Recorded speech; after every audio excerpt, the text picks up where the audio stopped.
அடுத்து என்ன பண்ணலாம்? கலர் கலராக உடை அணிதல். ம் காசு இல்லையா? அதுக்கு என்ன பண்ணுறது? என்ன பண்ணலாம்?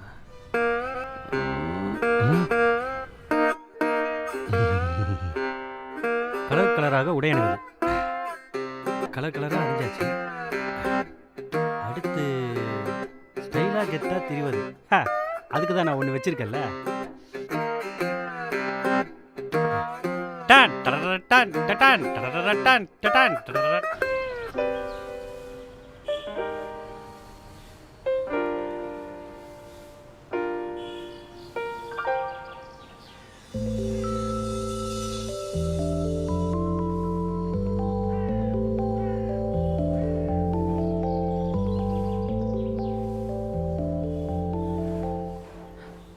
இது என்ன வரமாட்டேது? வேணாம், அப்படியே வீட்டிலே போய் எடுத்துக்கலாம்.